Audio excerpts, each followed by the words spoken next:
এ রে ভাই কি আদমন হবে সেইছে কচু খাবো কচু এত ভালো কেমনে রান্ধি রে ভাই কচুর তরকারি মাছ খুব স্বাদ হয়েছে একটু টকটক লাগতেছে তো অনেক ভালো লাগতেছে গ্রামে 2-4-5 দিন যদি কোনো কিছু না থাকে টাকা পয়সা না থাকে তারপরেও চলা যায় তার বাস্তব প্রমাণ আজকে আপনাদের দেখাবো আজকে আমার আশ্রয় কেন্দ্রের আশেপাশে গত বছর কিছু কচুর চারা টারা লাগাইছিলাম সেই কচুগুলি মান কচু বলে আমাদের বরিশালের ভাষায় দেখেন কত বড় হয়েছে এই কচু আজকে রান্না করব আপনারা সকলে জানেন আমরা মাসে বা প্রতি সপ্তাহে 2টা করে রান্নার ভিডিও আনি এই কচুগুলো এবছর খাইতে হবে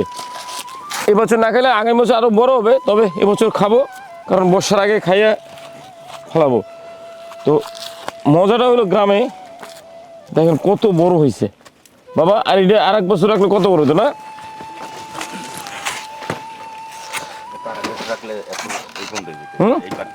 কাঠ পর্যন্ত হয়ে যেত দেখেন গ্রামে কি অবস্থা কাটো বাবা ঘুষো গত বছর এরকম সময় লাগাইছি এবছর এই যে খাইতেছি এইবার এরকম যদি 5-10টা কচু দেয় তাও তো খাইয়ে বাঁচতে পারবো তারপর শাক পাতা এই যে কৃষকরা যারা শাক পাতা চাষ করে এরা 1-2বার সবজি কাটার পরে অনেক সবজি থাকে যায় জমিতে তার দিয়েও চলা যায় তো সর্বোপরি গ্রামে থাকা মজা অনেক 15 কেজি হবে না বাবা 15 কেজি আমগো 30-35 কেজি তরকারি লাগে 15 কেজি একটা কচুতেই আছে ভিতরে কত দূর গেছে গোড়া থেকে উঠেছে বাবা একটু কষ্ট করে হইলো এই কচুর জাতটা হলো বাড়িতে আমার মায়ের হাতের আর আনছে আমার ভাইস্তা নিয়ে ও যখন সাভারে প্রথম আসছে তখন বাড়ি থেকে আইনা এই কচুর আমাদের এই কচুর জাতটা অনেক আছে তোমরা কও এর আরেকটা কচু লয়ে যেত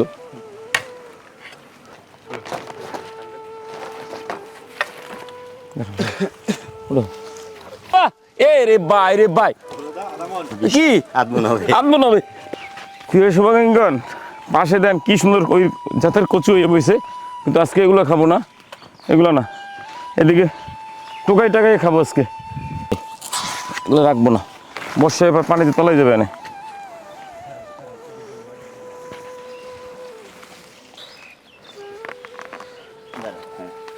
তো এদিকে দাও আমাদের দাও উরে দাও শুভাকাঙ্ক্ষীগণ দেখেন ড্রেনের পাশ দিয়ে কি উড়ে এলাম এটা সবজি হিসেবে কচু খুব ভালো তরকারি এবং মান কচু মাত্র কোনো মধ্যে একটু বেশি কোনো সার ওষুধ পানি কিচ্ছু দেওয়া লাগে না খালি লাগাই থুইছি দেখেন কাজ হয়ে গেছে কিন্তু এবারে সেই হয়েছে বাবা এটা কই সাইড বাই কই সাইড ধরে মাছটা বাজ দেখো আমরা কচু কাটি গেলে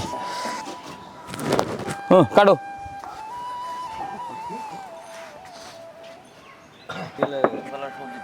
এত ভালো কচু পাওয়া যায় না বাজারে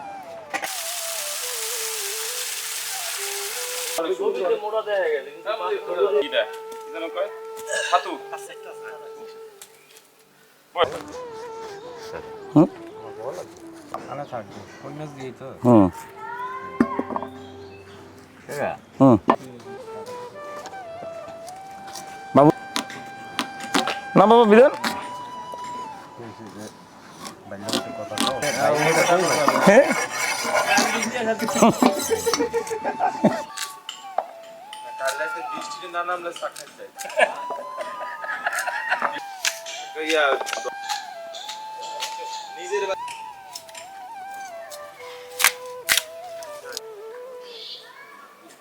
অল্প একটু কই মাছ দিয়ে দিব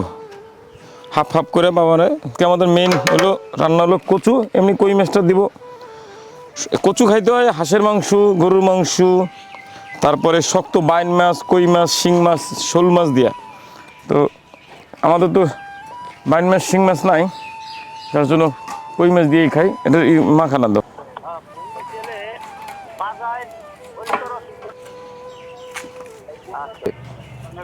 আশেপাশে জঙ্গলে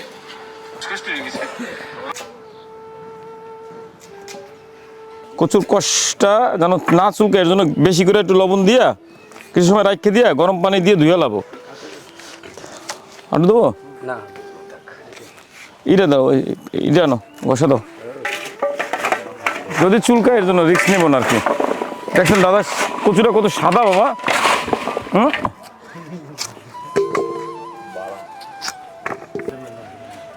বিসমিল্লাহ বিসমিল্লাহির রহমানির রহিম বিসমিল্লাহ দিয়ে দিচ্ছি তেল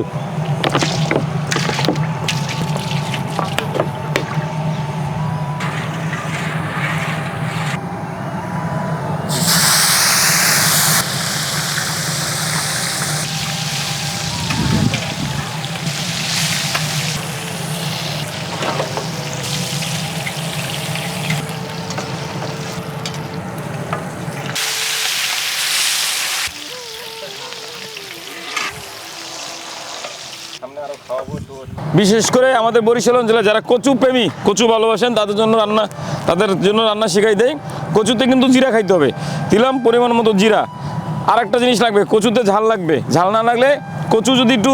পানির কাছাকাছি হয় তাহলে চুলকাইলেও চুলকাইতে পারে তার জন্য লাগবে ঝাল দিয়ে দিলাম শুকনো মরিচ একটু বেশি পরিমাণে দিলাম বেশি করে দেবো দাদা রসুন বেশি দিলাম কারণ চুলকির ঝামেলা না থাকুক বাপ মাই খাবে তো টুলকানি অ্যালার্জি যাদের আছে তাদের জন্য তো কচু পেঁয়াজ ভালো হয়ে গেছে তো রসুন আমাকে তো চুলাস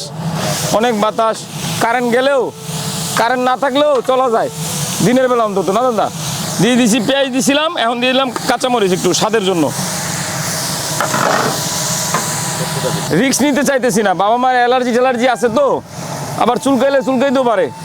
কটা কাঁচা আম সিজনালি কাঁচা আম অ্যালার্জিতে না ধরে টক দিতে হয় চুলকানির জন্য টকে খুব ভালো কাজ করে জমির কচু দেখেন একটা কচুও কিন্তু না হলুদ মরিচ দেবো দা দিয়ে দিলাম হলুদের গুঁড়া একটু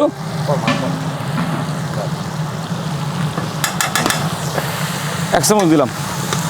শুকনো মরিচ দিছি কিন্তু আটা দেবো একটু সেদ্ধ করছিলেন কমাই দেন নাকি পরে আবার আপনি দেখে দিন হ্যাঁ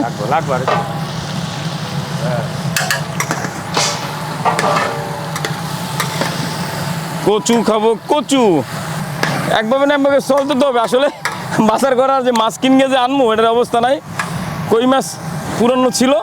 ফ্রিজে ছেড়ে দিয়ে চালাই দিলাম না দাদা সবসময় কি আর বাজার করে খাওয়া যায় মাঝে মাঝে তো নিজে কোথায় যাতায় কিন্তু ইউটিউবে যদি আপনি একটু বড় ধানের ভিডিওটা আপনি যদি হয় মানে 3 মিনিটের যে আপনি ফয়সাল ভাইরে ওটা বলে দিতে হবে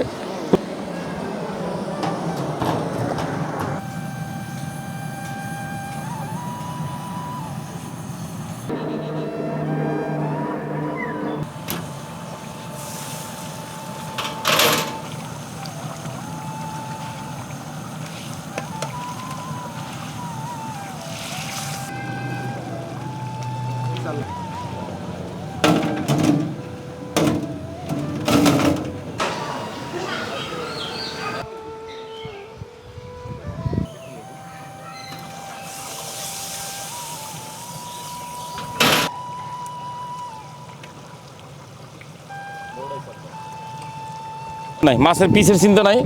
আজকে দিয়ে দেন আজকে ভাঙে ভাঙুক না স্বাদ হবে বাপ্পা আজকে তো তরকারি হলো মাছ না আজকে তরকারি মাছ না আজকে তরকারি হলো কচু দেন তেলটা কাঁচা নেই দেন কচুর তরকারি ভাই একটু জিরার গুঁড়ো দিলে ভালোই তো আনছে সর্বশেষ একটু ভাজা জিরার গুঁড়ো দিয়ে দিচ্ছি যেন কচু তরকারি তো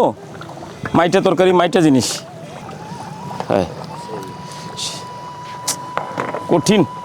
এত ভালো কেমনে রান্ধি রে ভাই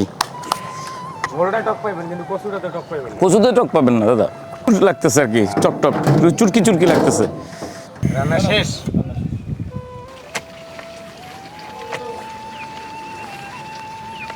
শুভাকে কিংখন কচু রান্না দাদা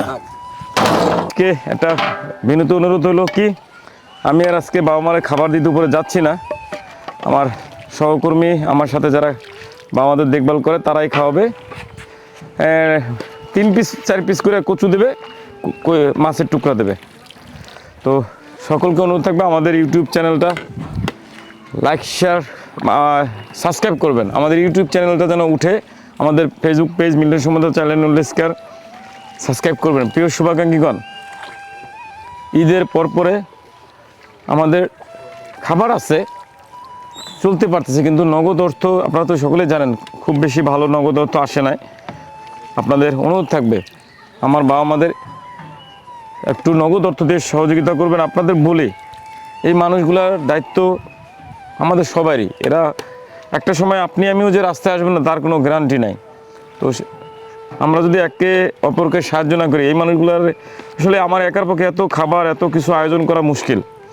তো আপনাদের কাছে অনুরোধ থাকবে আপনাদের সাধ্যমতো দান ভালোবাসার সহযোগিতা নিয়ে আমার বাবা মার পাশে এসে দাঁড়াবেন।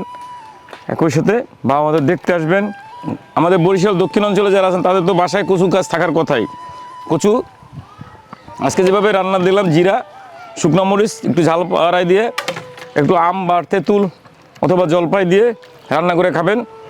রান্না করবেন বাসায় এবং কমেন্ট করে জানাবেন যে আমি যে রেসিপিটা দেখাইলাম আপনাদের রেসিপিটা সত্যিকারের স্বাদের কিরা।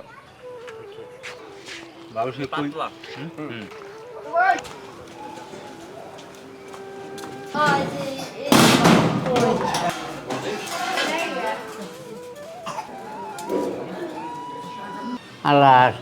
আমাদের খাবার দিতে, আল্লাহ সহি সালামত আল্লাহ ওনাকে বাসায় রাখো, রক্ষা করো, তারপর হায়াত বাড়তে হবে, তারপর চিরকালেই তো নেই, বেশি বেশি খাওয়াইতে পারে তার জন্য একটা ব্যবস্থা করে দেন, এই রিজিকের ব্যবস্থা করে দেন, টাকা পয়সার ব্যবস্থা করে দেন। আল্লাহ সহি সালামতে বাসা হায়াত মাউত বালা মুসিবত না কঠিন বিমারটা সরাই রাখুন। এই যে বাবা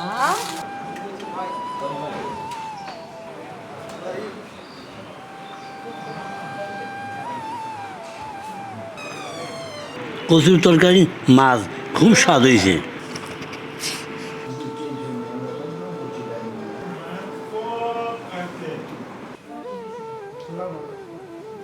এবং এত সুস্বাদু হয়েছে যে বলা বাহুল্য। তরকারিটা খুব ভালো হয়েছে, একটু টক টক লাগতেছে তো অনেক ভালো লাগতেছে।